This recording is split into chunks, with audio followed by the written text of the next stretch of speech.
If you walk by Hubbard Park lately, you may have noticed some large holes in the ground. Most Iowa City residents assume that it's just another form of campus construction. Little do they know, researchers are in those holes digging up what residents left behind over 150 years ago. This is an interesting excavation because we know this was a working class neighborhood. We know it was occupied very early on by settlers, probably from the late 1830s.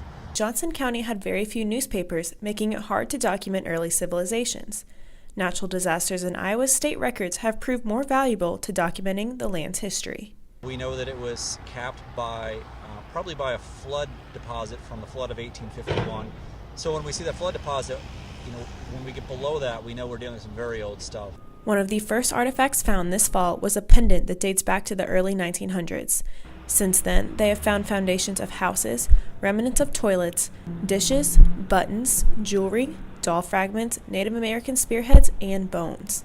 So when we clean that up, hopefully we'll find a lot more from early Iowa City. Students on campus were intrigued to find out what really was happening in the park. I think it's pretty cool that, we're finding all this history that we didn't originally know about right here on our campus. Archaeologists spend hours sifting through tons of dirt, but they say they wouldn't trade it for anything. It's always wonderful to find something new, to find something that's very old, and to realize that you've been walking on this park. I've been in Iowa City for close to 20 years, and I've walked over this park a million times, but it's never occurred to me that all this stuff would be preserved underneath it. So it's great to see, it's great to find, yeah.